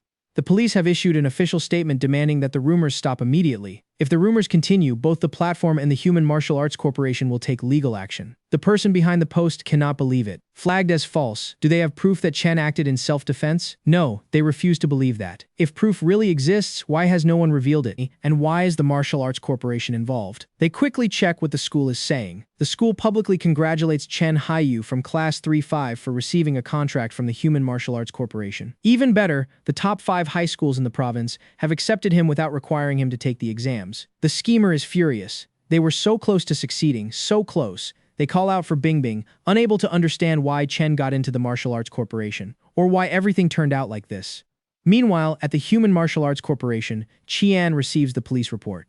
There was a huge battle with heavy casualties, but they managed to capture one person. He sighs, saying that if he had killed that guy himself, he would have earned 5 merit points. Chen asks what merit points are. Chen explains that they are a special currency used to buy valuable things like techniques, materials, information, and weapons. They are incredibly useful, but since Chen does not have an official rank in the system yet, he did not receive any merit points. Chen calls it a pity, but then a notice arrives saying that because this individual made a significant contribution to the local branch of the Human Martial Arts Corporation, the Merit and Rank Management Department has issued a reward. Chen realizes he received something too. He wonders what it is, only to find the level 105 basics. At first, it sounds like something taught in middle school, but Chen explains that this is real combat technique. He tells Chen to stay somewhere safe for today while he handles the mess with the assassins hunting him. Chen also confirms that the online rumors have been handled. From today onward, Chen Haiyu is officially a member of the Human Martial Arts Corporation. His monthly salary will be sent to his account, and Qian tells him to spend it wisely. Chen is still processing the word rumors when someone leads him to his room. Qian tells him to make himself at home, says he has more work to do, and tells Chen to call if he needs anything. Chen thanks him politely. Then a video message plays from Shu Mulin. She introduces herself, congratulates Chen on joining the Human Martial Arts Corporation, and says he is amazing. Since he is younger than her, she says she might call him little brother if that is okay. She thanks him for his support and admiration, encouraging him to study hard, train hard, and become someone truly outstanding. The world is vast, but it is worth fighting for together. She even prepared VIP tickets for her next concert and tells him she will see him there. Chen is stunned. Su Mulin is Chen Haiyu's absolute favorite idol. Then he looks around the room. Flowers, towels, books, snacks, drinks, sports equipment, everything has been prepared for him. This is the power of the 105th floor. Who would not want to live above the clouds? Who would not want to ride the wind, climb higher, and see a view beautiful enough to take their breath away? Chen decides that tonight at midnight, he will return to the Nightmare Realm. This time, he needs a good title. He has to grow stronger because the exam is only 2 days away and he cannot afford to fail. Then when midnight finally comes, Chen sees something strange and freezes. What is going on here? He cannot just charge in recklessly. He never expected his his rank evaluation opportunity to be ruined like this. Then he notices something. Someone is shouting for help, calling him little friend and saying they are dying. Chen rushes over and asks Uncle Ghost what happened. He admits he has no idea how to heal anyone and asks if Uncle Ghost has more of the medicine he gave him last time. The ghost weakly asks his little friend to give him more of it, but Chen apologizes because he does not have any with him. Uncle Ghost thinks it is over and says he never expected to die in a place like this. Chen remembers that this ghost is actually a decent merchant, so at the very least he should try to save him. He tells Uncle Ghost to hold on while he quickly finds a way, and so Uncle Ghost waits. Then he waits even longer. 2 full hours pass, and he says he cannot hold on anymore. Finally, Chen comes back. But there is a problem. The door is too small, and he cannot fit what he brought inside. Uncle Ghost complains that Chen took far too long and asks what he was doing. Chen says he went all out for him. He bought a giant fish tank and filled it with calcium, glucose, magnesium, and zinc. He spent everything he had on it, believing that if Uncle Ghost soaked in there, he would recover. The only problem is getting it through the door. Uncle Ghost stares at him, asking if Chen really thinks he can do anything in his current state. Then something suddenly changes. What is happening? An attack begins. Humans and elves are attacking. The secret passage outside leads to an undead stronghold, and now the humans and elves are launching a full assault. This battle will not end easily. Uncle Ghost is too weak to fight, so he hands Chen a dimensional ring and tells him to put it on. He is going to hide inside. Chen barely reacts in time. Whoa, The attacks keep coming, and someone demands that they come out. That was far too close. If Chen had been hit by that explosion, he would have been finished. Chen asks if Uncle Ghost is hiding inside the ring. The ghost explains that dimensional rings cannot normally store living creatures, but since he is undead, it works. Chen realizes these skeletons really do carry some useful things. Uncle Ghost mentions the elf village and says he has been wondering who Chen truly is. After all, Chen teamed up with 3 people to assassinate a beast leader. Chen tells him he does not want to pry into Uncle Ghost's private matters, and he will not ask right now. But he did save him today. That means Uncle Ghost owes him 1. The ghost asks how Chen wants to be repaid. Chen says he wants to enter that world today, and he needs the ghost's full cooperation. Uncle Ghost asks if Chen did not see the insane battle happening in there. Does he want to die by going back? Still, since Chen respected his privacy, he will respect Chen's determination, but he warns that most of his powerful items are gone, so the help he can offer is limited. Chen asks if Uncle Ghost is a battlefield scavenger. The ghost says he is in charge of scavenging, but Chen should not misunderstand. He does not always find good things. The truly powerful items are taken immediately once their owners die. Chen reasons that if the outside is an undead stronghold and he disguises himself as an undead soldier, walks onto the battlefield, then returns, he should receive a new title. He asks if Uncle Ghost has armor that can fully hide his human aura. Hide his aura? The ghost says he will check, but when Chen sees the pile, he wonders what kind of junk this is and asks if the ghost is really just a garbage collector. Uncle Ghost says those broken pieces of armor are proof of the brutal reality of war and tells him to look carefully because something might still be usable. Chen almost cannot find a complete set, but then notices a decent dog token. It says he can summon a skeleton warhound. With that effect, he now smells like blood. Uncle Ghost says the Centurion mask is exactly what he needs. Chen asks if there's something special about it. The ghost explains that the mask is completely filled with the aura of death. With it and the armor Chen is wearing, the other undead will not realize he is disguised. Right now, Chen looks exactly like a real undead warrior. Uncle Ghost adds that if he plays it well, he might even get a skeleton warhorse from those tokens. Chen is impressed. Chen imagines himself riding a skeleton warhorse and blending into the undead army. If things become too dangerous, he can always run away. At the very least, he might get a title like Ghost Rider, and the thought sounds amazing to him. With that decided, he prepares to go in. Uncle Ghost warns him not to die, because if Chen dies, someone will find the ring. And then both of them are finished. Chen promises he will do his absolute best. Then he steps through. The place before him is completely devastated. He decides to grab a dagger from the elf territory, thinking it might give him some extra protection. Suddenly, something happens. Whoa, there is an elf lost here too. The elf mistakes him for an undead creature and asks if it hurts, then realizes Chen is human and becomes confused. If this is undead territory, does that mean they broke through? Chen quickly tells him not to attack, insisting they are on the same side and that he is human. But the elf assumes he is a traitor working with the undead and says he deserves to die. The elf attacks, die. Then he notices the dagger. This is the Shadow of the Night.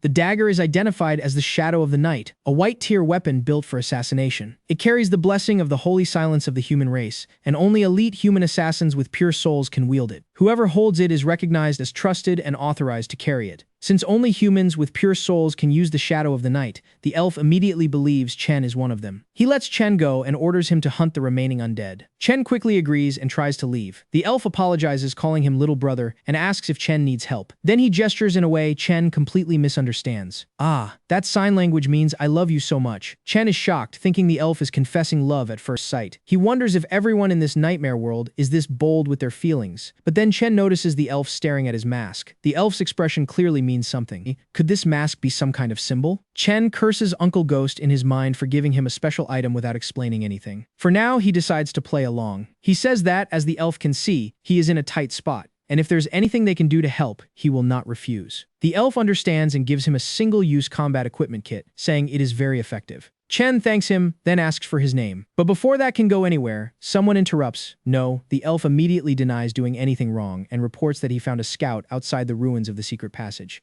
The new arrival reacts sharply. A secret passage, a scout. He orders his men to capture Chen immediately, suspecting he might be an undead spy. Chen tries to explain that he is holding the shadow of the night, but the man silences him. He admits the wielder has not sold his soul, but still demands to know Chen's mission. Chen pushes back, asking who this man is and what right he has to question him. The man introduces himself as Marin Warren of the Dead Eagle Knights. He calls Chen a lowly scout and threatens to strip him, whip him 20 times, and force the truth out of him. Chen's right to live now depends entirely on Marin's mood. Chen thinks the guy really loves talking big. He realizes Marin must outrank the elf from earlier, so he decides to use that ego against him. Chen acts arrogant and says the Dead Eagle Knight rank means nothing to him. His mission came directly from Princess Aliana herself, and if Marin ruins it, he will lose his head. Marin is shaken by the mention of Princess Aliana, but then asks the princess's envoy why he is wearing that armor. If Chen holds the shadow of the night, why does he also carry such a strong aura of death? Chen has no excuse. The elf suddenly apologizes to the captain and exposes him as an imposter. The weapon turns out to be an elven illusion sword, the Oath of Babylon, using soul deception and lies. Marin realizes they have been fooled and declares Chen an elven spy. He is going to kill him. Chen panics and curses Uncle Ghost for dropping the ring. He asks if the skeleton can hear him, because he is about to die. Chen realizes he is seconds away from being chopped to pieces by this knight. Thinking fast, he says the dagger is connected to the soul. If they do not believe he is its true wielder, they can try pulling it from his hand. If they succeed, he will let them cut off his head. Marin scoffs and agrees, but when he grabs the dagger, it will not move. He cannot pull it out, and he cannot believe it. Chen proudly says he is obviously a human with an incredibly pure soul. Even a high-ranking knight cannot remove the dagger, which convinces them that Chen really is in disguise. They assume the undead armor must be elven magic meant to hide his aura. Marin immediately apologizes to the princess's envoy, saying he was blind to the truth and accepts full responsibility. Chen forgives him, adding that if he reported this to the princess, Marin would be punished severely. Instead, he will overlook it and keep it a secret between them. Marin thanks him deeply for his mercy. Chen says he must hurry and complete his mission, then prepares to leave, but Marin stops him, saying there is something he wants to give him. Chen is surprised. An item? Did he deceive them so well that it triggered a reward? Marin hands over a recovery scroll looted from the undead, hoping it will help the princess's envoy. Chen accepts it seriously and thanks him. Marin says he must hurry, then bids the envoy farewell. Suddenly, a report comes in. An undead force is attacking from the south. Marin curses because they arrived sooner than expected. Chen knows that if he is caught now, he will definitely be cut to pieces, so he has to escape immediately. He summons the skeleton warhound, planning to ride it out of there. But what appears looks more like a skeleton warhorse, and Chen thinks it looks incredibly cool. He asks Uncle Ghost to let him borrow it for a ride. Thanks to the skeleton warhorse, Chen finally escapes. Without it, he knows he would have been finished. But then he runs into another group. Wait, are these elves? They order the undead spy to stop, saying they will not let him escape. Now the elves are blocking his path, so Chen has no choice but to use the scroll. Recovery spell, activate. A bright flash erupts, blinding the elves. This is his chance. While they cannot see, he urges the skeleton warhorse forward. He charges through a storm of elven swords and laughs, amazed that he actually pulled it off. At last, he escapes the war zone and reaches somewhere that seems safe. He decides to catch his breath. Then he suddenly remembers something terrible. He left Uncle Ghost behind. He has to go back and save him. Even if it is dangerous, he cannot abandon the ghost like that. Elsewhere, someone coldly says they already killed them, but Manager Chan had said that Luo Faishuan was useful, and that later he would marry a good woman and continue the Luo family bloodline. Everything had originally been going according to the plan she created. She only wanted her brother to be protected and live a peaceful life forever. Chen had thought Luo Faishuan was supposed to be a remarkable genius, but the way his sister describes him makes him sound much more limited. In the end, Luo Faishuan still met a tragic fate. He was betrayed, murdered, and his lifeless body was tied up and hidden miserably inside a cabinet. The woman asks why Chen is silent. Is he saying other people can bully Luo, but she cannot take revenge for him? Why? Chen quickly denies it, saying he was only wondering whether killing those people will cause. Chen asks if anyone might come to arrest her for killing the assassins. She immediately understands his concern and explains that, even though his surname is Chen, he has never truly lived inside a great noble family, so he does not understand their rules. No matter how ordinary her brother was, Luo Feixuan was still a direct descendant of a major family. For him to die so miserably at the hands of assassins is unacceptable. As a representative of the Luo family, she is seeking justice for him.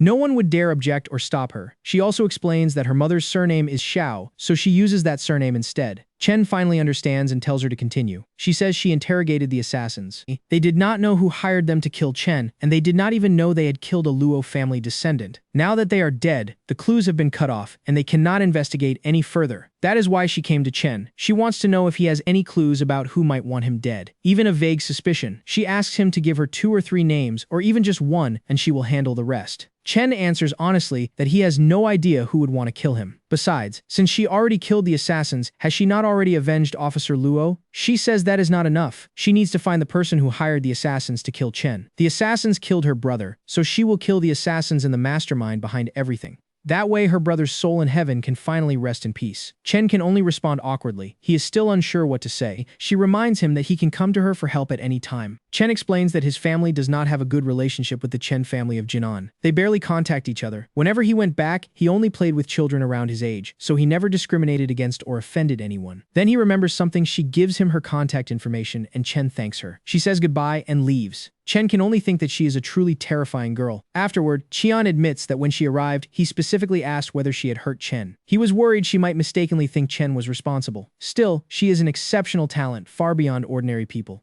Chen asks if she is still studying or already working, and Qian says she is taking the high school entrance exam this year, which means she is in the same grade as him. Chen is shocked. Qian tells him not to be discouraged. Major noble families have secret techniques passed down for generations, and their children trained from a young age. That makes them far stronger than others their age, which is normal. If Chen had grown up in the Chen family from childhood, he would not be much weaker than her. Chen is simply relieved she is on his side. If he finds the mastermind, she will definitely help him take them down. For now, he decides to sleep. Chen tells him to rest and says tomorrow he will arrange instructors to explain the exam precautions. Back in Chen Haiyu's room, Chen realizes just how powerful noble families are and how dangerous his own situation has become. He needs to learn combat techniques quickly, because there will not always be a master swordswoman standing beside him. He asks Uncle Ghost if he has any more nightmare crystals, especially one with a skill. In the end, Chen knows he can only rely on himself to survive this. He asks Uncle Ghost again if there are any nightmare crystals left, specifically the kind with a built-in skill. Uncle Ghost explains that all the crystals he has came from undead corpses. Chen is not undead and has no spiritual energy, so giving them to him would be useless. Chen asks where the previous crystal came from, and Uncle Ghost says he found it by pure chance. Chen sighs. Does he really have to wait until he gets into high school before he can learn any real attack moves? He cannot wait that long. People are hunting him. The exam is close, and the children from noble families are definitely not ordinary. Then he remembers the personal combat equipment kit that the human commander, Roman, gave him. He opens it and finds dry rations and a first aid kit, but nothing useful. Seriously. Then he notices a nightmare crystal. Chen decides to try it and prays for something good. The message says the Dark Brotherhood has set up an intelligence drop point in the mercenary camp. He needs to find the tent marked by 3 crossed short swords, receive missions from the Shadow Guild, and wait for further news. Chen thinks that sounds familiar. Then he pauses. Wait, this is not a skill. He wonders what this thing even is. Uncle Ghost says Roman must have mistaken Chen for a member of the Dark Brotherhood. Since Chen already gained a title today,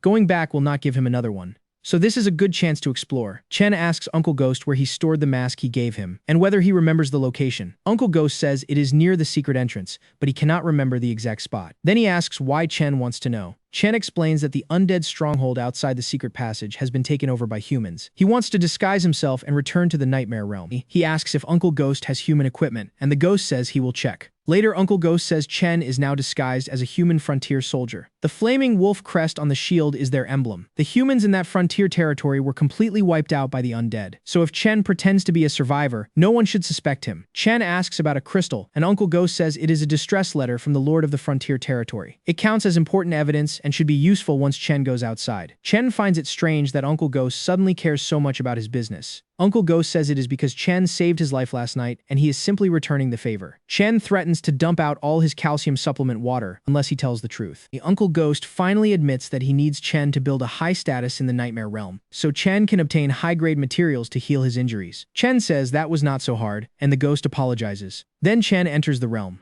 Someone shouts that there is an injured person over here. Soldiers rush in, telling the wounded comrade to hold on and not fall asleep. Their camp is nearby and he will receive treatment soon. They keep encouraging him to endure. Chen realizes this is only a small group cleaning the battlefield, so he should not act rashly. If he runs into the people from before and they recognize him, things will become very troublesome. The battlefield is covered in corpses and Chen decides to ask them for information. He finds a massive body and wonders if it is an undead giant. He wakes it with Call of the Abyss and asks whether it knows where this item came from. The giant says it does not know. Chen thanks it and lets it sleep again. Then he keeps asking other bodies, "Hey brother, do you recognize this?" "No." "What about you?" "No." "Do you recognize this thing?" "Still no." He asks another corpse if it has ever seen it before. "No." Chen curses under his breath. Damn it, searching for information this way is just. It is just. What the hell is this? It is a dog. No, a wolf. And the wolf starts to explain. Chen thanks the little wolf and tells it to go back to sleep. At least he is not scared of a wolf. Chen notices a corpse that looks like it took a direct hit from an 80% power magic spell, leaving only one arm behind. He activates Call of the Abyss. He asks if it is still working and whether the comrade can still hear him. The corpse responds weakly with broken letters.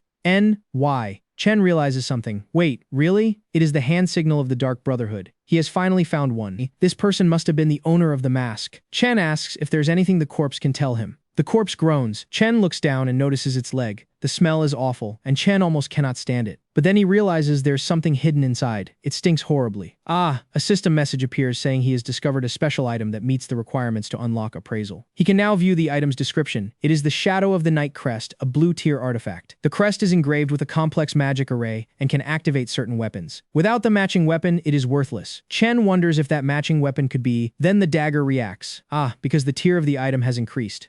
The Shadow of the Night evolves into the Demon of the Night. The Demon of the Night is a blue-tier dagger designed specifically for assassinating humans. It has high critical hit, armor penetration, and lifesteal. The dagger was created for assassination and infused with shadow power from the Dark Brotherhood. Only high-level assassins can wield it. It grants special powers and serves as proof of identity, allowing Chen to accept missions through the Dark Brotherhood's network and earn rewards. The shadows protect all seekers of truth equally. Chen never expected a surprise like this. The Shadow of the Night has become the Demon of the Night. A mission appears. The Dark Brotherhood wants the truth behind the undead's movements. The human, undead, and elven forces are involved in a massive campaign, and anyone who finds information about the undead's movements will receive a valuable reward. They ask all members to head to the battlefield, because the survival of all races depends on cooperation and every person's fight. May the shadows protect them all. Chen laughs quietly. Now he understands why that elf helped him after seeing the mask in his hand. As long as Chen has information about the undead's movements, he can trade it for a valuable reward. That sounds easy. He starts waking corpses and asking what they know about the undead's movements, but they all say they know nothing. Chen presses harder, asking what anyone might know about the undead's movements. The ordinary soldiers still insist they only followed orders and fought.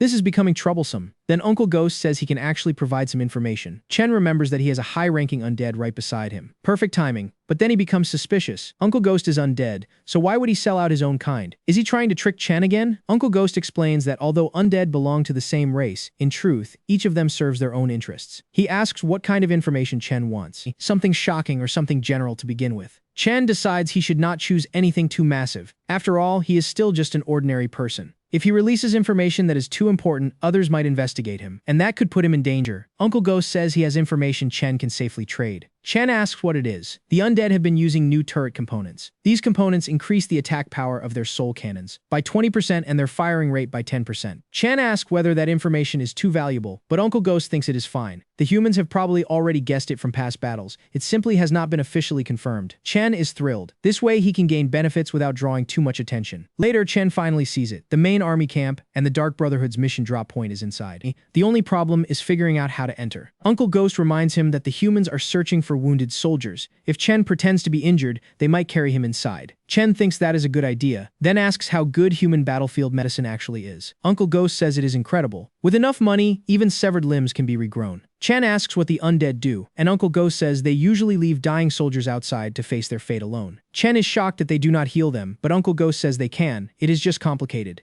They need a special spell to build a sacrificial altar, then trap undead or living creatures inside. Chen pauses. Wait, Then he starts making noise. Hey, Uncle Ghost asks what he is doing. Chen says that if he does not make noise, the humans will never find him. He has to make it look real. Uncle Ghost thinks this is brutal. He cannot believe Chen is going this far just to play a background role. Chen says if he cannot even act like a dying person, how can he be a proper extra? Then he starts calling out, Hey, hey, help, somebody help me. Someone hears him. There's a person shouting for help nearby, and the soldiers rush over telling him to hold on. They keep telling him to hang in there. Later, someone reports to His Majesty that the treatment is complete and Chen's injuries are fully healed. The prince tells them to step outside and that someone will bring their rewards soon. Chen slowly wakes up, confused. Where is he? A calm voice tells the little one that he is safe now, inside the human camp. Chen asks who this person is. The man introduces himself as Prince Noctis. Seeing the flaming wolf crest on Chen's shield, he asks whether Chen belongs to Lord Ryan's territory. Chen immediately acts emotional, saying he has finally found them. Ryan's territory has been overrun by the undead, and they must send reinforcements quickly. He presents the letter Lord Ryan gave him and says he brought it here. The letter is read aloud. Lawrence, Lord of the Frontier Territory, begs the nobles of the Empire for aid. Anyone who sends forces to help will receive 300 gold coins and a valuable land deed. He pleads for help. Someone recognizes Lawrence's voice. The magic seal is still working, confirming the letter's authenticity. Prince Noctis says Chen really is from the Frontier Territory. Sadly, his homeland has been completely taken by the undead, and Chen may be the final survivor. Chen reacts in shock. What? What does that mean? He thinks of his parents and everyone from the territory, forcing himself to act with all his heart. None of them survived. He cries out that it cannot be true, and he refuses to believe it. Little one, the prince says, Chen has endured terrible hardship and even survived the undead's giant boulders. That is remarkable. He calls Chen the last glimmer of hope for the frontier and tells him to rest for now. Tomorrow, they will send him to a safe area inside the Empire so he can live well. Chen panics internally. He still needs to find the Dark Brotherhood's location, submit his mission, and trade for skills. He cannot allow them to send him away. So he thanks His Majesty for the kindness, but asks to stay on the battlefield. The prince is surprised and asks why. Chen declares that he wants revenge on every undead. He will not let them get away with this. He will fight them, drive them out, and leave none alive. The room falls silent. Everyone is moved by how brave this child is. No wonder Lord Lawrence chose him to deliver such an important message. The prince asks whether Chen has some special ability. Chen says he can run very fast. In the entire frontier territory, no child his age was faster. Then his title, One of Us, is devoured, adding attribute points to agility. He successfully devours a green tier title. Then Chen addresses His Majesty again. Chen tells everyone to watch carefully, then suddenly moves. Whoa, he is so fast that the soldiers can barely follow him. Whoa, the crowd is amazed. Chen asks His Majesty to reconsider and allow him to stay on the front lines. The soldiers are impressed and start supporting him, saying the kid is incredible. They ask the prince to let him stay, fight beside them, and get his revenge. They promise to look after him. Prince Noctis notices Chen's bracelet and asks where he got it. Someone realizes it belongs to the elves. Chen says it belongs to an elf named Ronnie and that she gave it to him. He thinks that if he exposes the undead's plans, this elf will owe him a favor. And then the elves definitely will not cause trouble for him. A magical chant begins, O Mark Nabas Traumatotana. Everyone reacts in confusion. Huh? A voice answers through the elven magic, asking who is summoning her. The Grand Court Mage, Eudoria, says, it is her, and asks why Ronnie's bracelet is on this child. Ronnie is shocked and asks if they found him, where he is right now, and then casually says that was pretty fast. She asks when Eudoria will visit their village, but Eudoria cuts her off. Wait, answer the question first. Ronnie finally remembers and says the High Priest is looking for him too. Eudoria understands and says she will contact her later. Eudoria then tells Prince Noctis that, although the child is young, he is agile and extremely resourceful. He survived many life-threatening situations and even has a good relationship with the elves. She recommends sending him to study in the capital. Prince Noctis agrees. It is rare for the elves to pay attention to a human, so the matter is decided. He orders officials to prepare identification documents and arrange good accommodations, so Chen can rest for a few days. He also orders the matter recorded and sent to the Empire's military academy. Then he asks Chen's name. Chen panics internally because he knows nothing about this territory's culture or customs. To avoid exposing himself, he decides to pretend he has amnesia. He clutches his head and cries out in pain. His head hurts so much. Someone suggests it must be a side effect of being struck by the undead's giant boulders. The impact may have caused amnesia. Prince Noctis accepts this explanation. Chen silently thanks the old man for playing along. The prince tells him it is okay and sends him to rest. He says they will definitely meet again. A system message appears. Young boy who survived a great disaster. Chen has gained reputation points and now has a chance to obtain a custom title. The boy who survived the great disaster. The title sounds ridiculous to Chen. He complains that it is not like he has a lightning-shaped scar on his forehead. He asks whether there is a way to remove it because it is too embarrassing. The system explains that for the title to fully form, people in this world must keep speaking about it until it becomes permanent. If he wants to reject it, there are two methods. First, he can live as a hermit until people forget him and the title fades naturally. Second, he can do something completely opposite to the title's meaning, changing how people see him. Chen decides that after finishing his business here, he will just lay low for a while and everything will be fine. Goodbye, the boy who survived the great disaster. He tells Uncle Ghost not to call him that. Then he asks who Prince Noctis really is and why his reputation points rose so much from just speaking to him briefly. Uncle Ghost explains that Noctis is the eldest son of the royal family and the crown prince. Basically, he is a prince. Chen wonders what someone that important is doing here. Uncle Ghost explains that the undead attack was stopped by the human and elf alliance led by him. That is why he is here. Chen realizes Noctis is a very big deal. Meanwhile, someone else notices that the kid is interesting. They ask if the person saw something, and he says Chen possesses a high-level symbol of the... But Chen has already found what he came for. He greets the intelligence drop point inside the military camp and presents the Shadow of the Night. May the shadows protect them both. The contact asks whether he brought any intelligence. Chen says he stole the information from the undead's soul flame cannons. The contact must have noticed that, in this battle, the undead are attacking much more heavily than before. The broker is impressed and says the item is valuable, then asks what Chen wants in exchange. The first offer is a special poison. Just one tiny lick will put someone into a state of fake death, making it perfect for assassins who need to escape a battlefield. It is freshly made and lasts for 2 full years. The broker even says that if Chen cannot sleep at night, he can lick a fingerful and fall into a deep sleep, then wake up refreshed. Chen thinks the broker's voice sounds strange and asks if he has anything else. The broker realizes that might not be enough for the battlefield and shows him another item. Chen reacts in confusion. Huh? What is this? It is a fake death dummy. Apparently, if someone only looks at it, it instantly falls down and pretends to be dead. It even comes with a knife. Chen wonders if this is just some kind of prop set, but the broker praises his eye for quality and brings out the first Blood Hunter package. It includes 2 shadow hands. Whoever wears them can see through clothing and spot valuables or money on a target. Then they can steal everything at once. The broker starts bragging in a very suspicious way, and Chen realizes the item can do more than just reveal valuables and money. It can even reveal undergarments. Chen is so startled that it almost makes his head explode. He quickly changes the topic and asks for nightmare crystals because he wants to learn skills. The broker says the war has been fierce lately, and supplies are low. They only have 2 left, so Chen has to choose.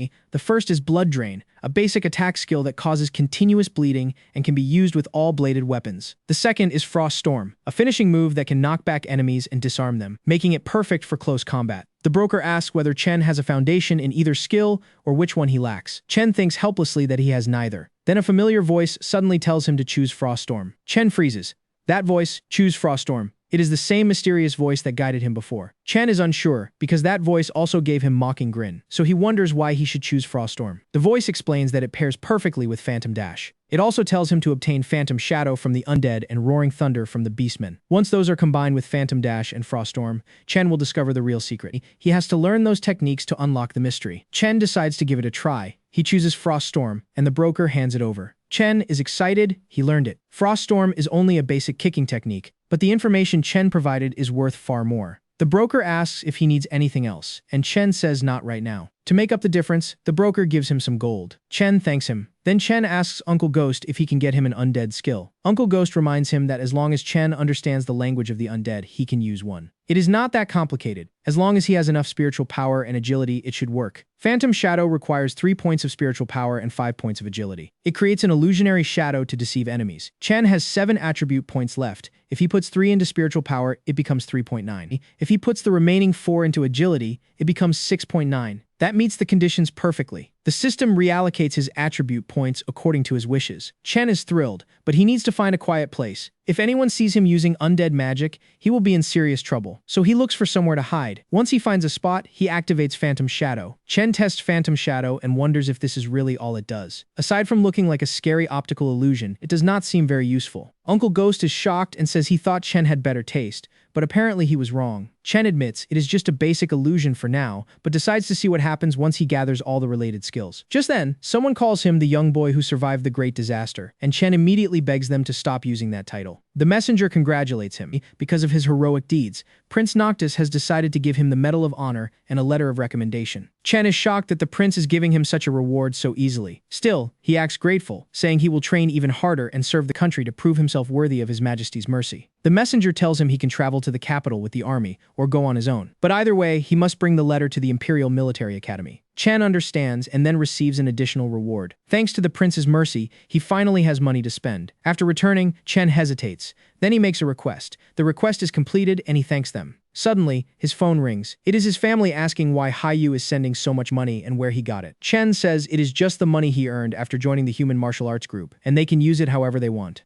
They worry that it is too much, but Chen says he barely has expenses here anyway. Then he says he is heading to the cafeteria and will talk later. Only then does he realize he has not checked his phone since entering the nightmare realm. There are tons of messages. One congratulates Shen Heng for officially signing with the martial arts group, saying everyone is proud. Another message apologizes, saying it was all their fault and asking him to watch a movie together so they can make it up to him. Chen admits the girl is pretty, but there is one problem: it is already too late. He calls it a waste, then tells Yibing to face reality, because she is never getting him back. Another message congratulates him and invites him to celebrate tonight. Chen is pleased because he was just craving spicy hot pot. The problem is that he is currently being hunted by the Assassin's Guild, so going outside would be too risky. Still, he believes his friend only wants to celebrate with him. Even though the original owner of this body is gone, Chen can still feel the bond between him and Shen Haowei. Their true friendship built since childhood is something Chen never experienced in his previous life. Their paths may be different now, but he still wants to protect that friendship as long as possible. Then another message arrives asking if Chen can give him a tour of the human martial arts group. It is his dream workplace, and even a small peek would be enough. Chen thinks this is perfect. Visitors are allowed, and this place is very safe. He can satisfy Shen Haowei's curiosity and celebrate at the same time. Chen replies that he can come over and they can grab food together. Shen Haowei is thrilled and says he will arrive in 10 minutes. Chen tells him they will meet in the lobby. Later, Shen Haowei arrives completely breathless. He is amazed. The aura coming from the people inside is totally different from ordinary people. Chen wonders if these are the professionals manager Qian mentioned. Someone notices him? They ask if he is new here. Chen says yes and apologizes for staring too much. The person says it is fine. When she first joined, she also walked around staring at the professionals in awe. Chen asks if she wanted to become like them back then, but she says not at all. Back then, she only thought they were arrogant and wanted to tear them apart. Chen realizes these are the so-called professionals, intimidating people who abuse their power and act high and mighty. Suddenly, someone calls out, "Hey, Vanna." They ask if she is on duty today and whether she wants to grab dinner together. She hesitates. Vanna snaps at the man and tells him to get lost. If he bothers her again, she will skin him alive and turn his face into a meat pie. The man backs off in pain, saying she does not need to be so aggressive.